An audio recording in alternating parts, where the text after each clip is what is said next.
Well, good afternoon, everybody, and welcome to our fourth marketing clinic, which is all about why the customer experience matters now more than ever. And this is a topic that I'm really passionate about. For me, in the property industry, it seems to be the forgotten thing. The customer experience is really, really important.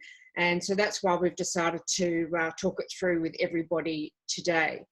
So we're going to have a look at the customer life cycle and what matters at each stage, and why consistent messaging from the marketing, the sales, the customer relations team is really vital. The importance of getting digital or getting left behind now more than ever, and how a mystery shopping exercise can help fine-tune your customer experience. Before I introduce my co-host, I just want to say thank you to all the people who are turning up week after week and welcome those to their first webinar. So today I am really excited to welcome my co-host Georgie Logie-Smith, who's the marketing manager at Property Republic. Welcome, Georgie.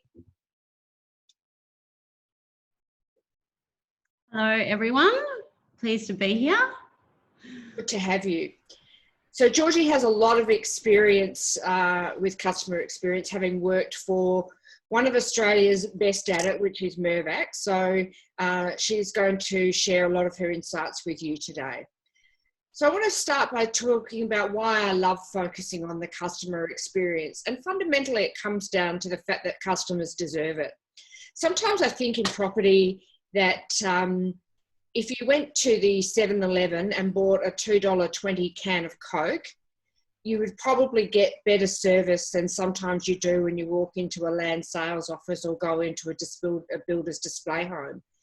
And even though the cost of the transaction is, a million times more, sometimes it's a million times more, we just don't seem to be able to put the customer at the centre of our thinking enough. The second reason why I love focusing on it is, for me, it's a game changer in the property industry. If you can nail this and nail the customer experience the whole way through, from their first touch point with you right through to when they become a member of your community and then they can provide referrals, you're doing something not a lot of your competitors are doing. Thirdly, it really helps you make more sales. Call me old-fashioned, but good customer experience leads to great word of mouth, which leads to more sales, which then leads to a reduced cost of sale. So if you're in charge of a profit centre within your business, reducing the cost of sale from great customer service sounds pretty attractive. And personally, I just think it's more fun providing an exceptional customer experience than having to make up for no one giving a toss. So in a previous life, when I'd worked at a developer, I remember that we would go and say, well, why are the titles so late? Oh, we had rain delays. No one gave a toss. There was no rain. One day a guy sent us the forecast for the previous 12 months and said there hadn't been any rain on that site. And he was right. So I just think it's not a lot nicer coming to work when you don't have customers complaining all the time. So we want to introduce you to our customer life cycle. And Georgie, I'm going to hand over you just to take everybody through it. No worries. Thanks, Judy. As Judy gave me such a lovely introduction, it's lovely to be here. I am presenting at my first webinar, so bear with me and give me encouragement. You can pop it in the chat box. So we have touched on the customer life cycle graph that you can see here in previous weeks, and shortly I'm going to dive into the customer journey at each stage of the life cycle. However, I just wanted to touch on that digital technology has allowed buyers to jump through and move from stage to stage of this customer life cycle very fluidly. They can often backstep, or they could even skip a stage altogether. So it's the content your future customers can gather online and their interactions with your brand that really nurture them on their journey. A poor experience at any phase of this customer life cycle can be extremely detrimental, and it could be as much as a salesperson having a bad day or something of the likes. Hence the importance of getting it right and the purpose for today's webinar. Getting your customer life cycle fine-tuned will help you with your end goal, which is turning those leads into happy paying customers. So moving on to the first phase, it's the awareness phase, and you've built those assets. You've spent the time writing blogs, creating ebooks, and now it's time, and all of these things talk to your brand proposition and your different market segments. So you're telling your story online and you're building that authority. If your content's up to date, and as we've touched on in previous weeks, if you're keeping that up to date and adding more content, behind the scenes, your brand is educating your future customers and in turn building that trust. So during this phase, which is likely taking place from people's couches at nighttime as they watch TV and have many screens in front of them, your customers and your future customers are hopefully starting to think about what life may be like in one of your beautiful products. The next phase is the interest and intent phase. So at this point in the journey, there's often been an exchange of details, whether that's through an online inquiry or a gated download, and it's now time for one of your sales team members to get in touch. So as Judy touched on, it's a really good time for you to work out a really good best practice comms strategy. So this could be the call that is made, followed by the text message that is sent, and the email follow-up that is sent at the same time. And you might like to think about how long you wait between follow-ups. It's also quite good to have a loose script. I know that they can't always go to plan, but a template for a text message and an email just to keep that messaging consistent is not a bad plan. And as these interactions are really vital to that customer journey, we think it's a really good idea to appoint it to your strongest team member, and you know that they're going to do a good job. So in the property industry, we're really lucky that you can still have appointments in your sales offices. So it's a good time to stop and think about the experience that you can give those customers when they come to your sales office right now. There are a few little special and inexpensive things that you can consider to make your customer feel really special. So it could be as simple as having a VIP reserved parking spot out the front, or greeting your customer at the front door by name and offering them a drink and a snack. Or another little one that I thought of could be that when they're leaving with their beautiful brochures and in tow, you could hand them a bag of ISO treats to enjoy on their way home. I know they wouldn't make it home in my case. So they're just small things that you can do to make them feel special. And they're really easy to execute. So the third phase is the all-important decision-making phase. It's the pointy end. So we recommend it's really good to have educational resources on your website, especially given COVID-19, that people can go to and find things like FAQs or links to a calculator or a checklist could come in handy. And at this time, it's really good that all of your departments pull together to quickly answer any questions that your customer might have, just to help get that deal across the line. If the awareness phase and the interest and intent phase have been executed well, the customer is now ready to hopefully make a decision. And in most cases, it's been a decision that's been 18 months to 2 years in the making.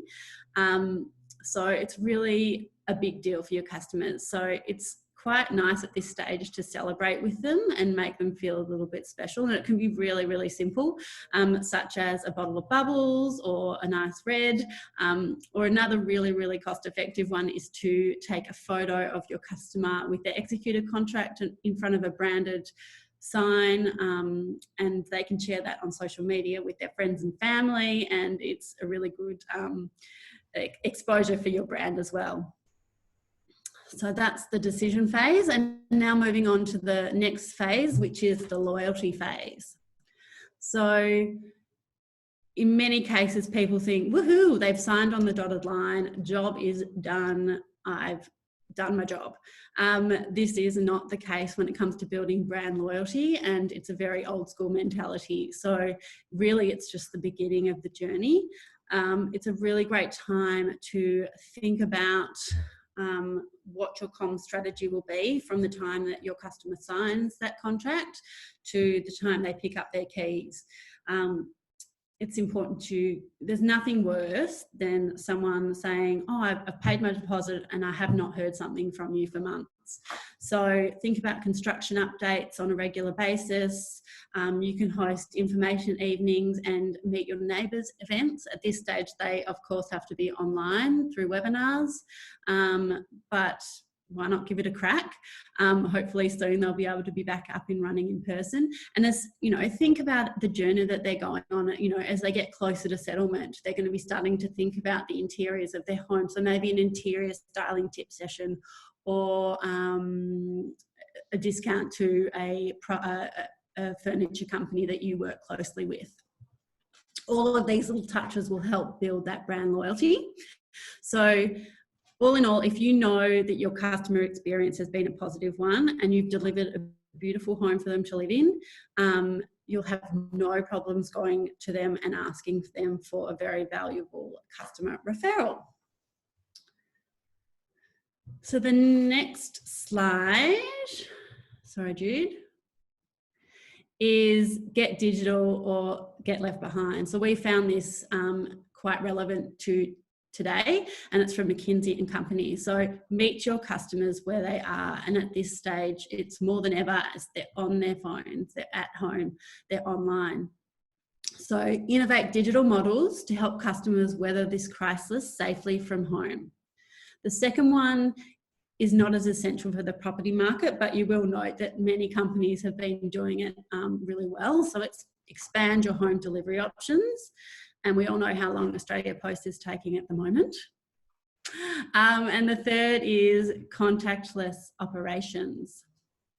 So Georgie, with respect to contactless operations, I notice a lot of people, a lot of sales teams are doing like a Zoom catch-up or a FaceTime catch-up, etc. So there's really no excuse at the moment for us not to be in contact with customers.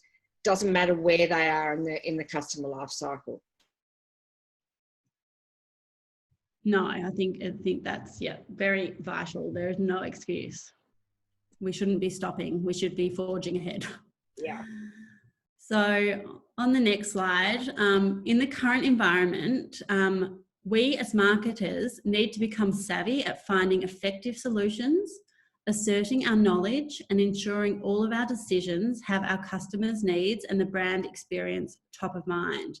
So we know that property transactions are the result of many months of researching and getting your ducks in a row. I know this firsthand right now. I've just been through it, and I've been going to open for inspections for months and months and months, much to the detriment of my two young active boys. They actually hate it, but we finally got there now. So it's not a decision that people take lightly.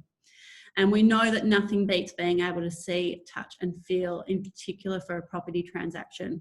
So luckily, as we've touched on, these can still take place via those one-on-one appointments in display homes and sales centres. But one of the best things that we have, Property Republic has observed, sorry Jude, just the next slide, in the current climate, is that property brands have been forced to get digital. So brands have responded, and now they're they're offering those contactless operations that we spoke about, and we think they're nearly as good as the real thing. So they're offering 3D and virtual tours, which are more common than not. Virtual appointments with sales consultants, as Judy mentioned, via WhatsApp, Zoom and Skype are very common and so easy to execute. And live webinars as well are like we're doing, but property businesses are using them to connect their existing communities. So they're relatively cost effective at this stage. You don't need a venue, you don't need catering, and they're so easy to run. So some topics you could think about would be curating your working from home space, which is very topical at the moment, and how to revitalise an area in your home or the likes. So something to think about. And then it's a win-win. So the one thing that all these things we've just touched on have in common is that they're digital. They're new digital tools. And it's new content that you can use to add value and be repurposed across a number of platforms and to nurture the leads in your funnel from the safe environment of their home. So in summary, what has in some ways been forced abruptly upon the property industry will ultimately hold property businesses in really good stead for many years to come. So it's been forced to happen. It's been in the pipeworks for a long time, but everyone is going to benefit from it in the long run. And one of the things... So some things to think about now... Sorry, Jude. Go. No, carry on. Are you sure? Yeah. Cool. So now is the perfect time to build brand equity, which will create demand for your brand when consumer confidence returns. Consumers are on the front line. They're ready and waiting for your brand to add value to their lives. And whether your content is intended to inform, entertain, or inspire, keep communicating. We can't stress more that being silent now will create that distance that you don't want to create between your brand and your consumers. So keep your content strategies going and your customer touch points going. So in previous weeks, we've touched on the value of content and crafting stories that will nurture and educate your customers. So more than ever before, we need to be talking to our listeners, not shouting. So avoiding phrases like only 3 remain and selling fast. It's too aggressive in this market. Instead, you should opt for messages and content that will add value to people's lives, such as how-tos and getting your finance in line from, how to start, how much deposit you'll need. All these things that will make people's journey as easy and faultless as possible. So this method we found to be true, and it's called the True Method, and we feel like this content strategy will resonate in when you're writing your content in today's environment. So T is to be truthful. Content should be accurate and feel authentic, staying true to your brand proposition. R is for reactive. It relates and responds to the current situation in a timely manner, earning response due to relevance. So any government changes that come in, just responding from a brand stance, that's been well received. Utilitarian. Content is a balanced split between informative and practical, addressing users' individual needs. And finally, E, empathetic. Content is designed to be a two-way conversational channel with focus on compassion and being human. And in today's environment, there's no better time to be seen as being human and being real. You don't have to be a robot. So, getting started. So, spend time with your team on Zoom to work out what your value proposition is for each market segment and how you're going to stand out amongst your competitors. And it could be as simple as looking at your best practice comm strategy for your sales team, or adding those little special touches at your one-on-one appointments. What assets and lead generators are required? So at this time, we encourage you, and we have encouraged you in previous webinars, to look at your existing content and repurpose that content to tell your story. And in some cases, if you are lagging in your digital online strategy and your 3D virtual appointments, now is the time to get up to scratch or get left behind. And then take the time to map out an in-person and digital end-to-end customer journey. Often just getting a big piece of paper out and writing that down can help identify gaps in the customer journey that can be quickly filled to ensure a really smooth journey entails. So what are you waiting for? Well, That's everyone was waiting. Now I'm going to hand over to Judy. Everyone was waiting to hear you tell them all of that, Georgie. That's what they've been waiting for. Thank you so much. And for your first webinar, you did a brilliant job. Well done. Some of my insights from what we've just talked about are one of my hopes out of all of this that we're going through at the moment is that marketers can get a better seat at the table, that they start to understand that their role really does involve understanding numbers and being a part of that and working with the team to figure out how they can achieve more sales, meet the project's financial targets or meet the sales target for the month, and taking the team on a journey about why the customer really should be at the centre of their thinking. So the fact is that I've worked with lots of development managers who all they care about is what IRR they have in their FISO. Or with owners of building companies who just want, I need more leads, I need more leads, I need more leads. The reality is that you really need to do some deep dives into who your customer is and what sort of experience would you expect to have if you were spending $500,000, $600,000, $700,000. Would you expect to not be followed up? Would you expect to not be taken on a tour? Would you expect to not receive information that's going to help you make your decision? Or would you expect the sales consultant to really understand what your needs are and to provide a solution for you? So my view is, it's really good on this slide that I'm really quoting myself. I didn't put it on here, obviously, but this is really what I believe. If you want exceptional sales results, you need to demand high standards from the front line. Now, I'm not having a kick at sales consultants. All I'm saying is that they do what they're required, what they're asked to do. What we should be doing is taking them on the customer journey and getting them to design it with us so that when they are, when we talk to them about, okay, well, we agreed that, this would happen, or we'd send a text after we've left a message because nobody listens to their message. I've got 19 unlistened messages on my phone. So don't ever leave a message for me. Send me a text and I'll respond straight away. So if we work with them, we'll actually, and work with them to come up with what is the best customer experience, then we'll actually get better results.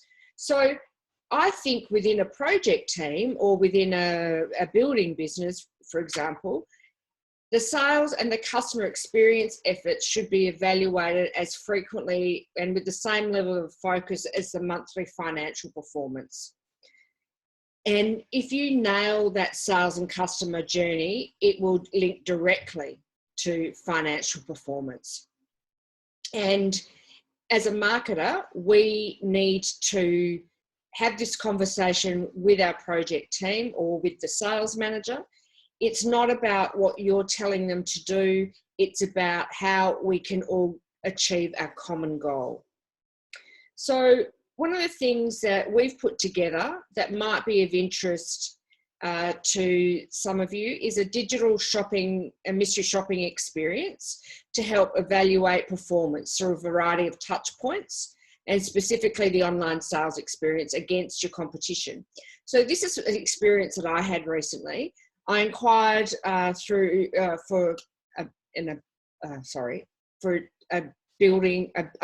builder, through a builder, and I got back, don't know if I can help you further, big long email with 3 attachments. Now, it was my initial inquiry and I was being sent a whole heap of information and they knew nothing about me.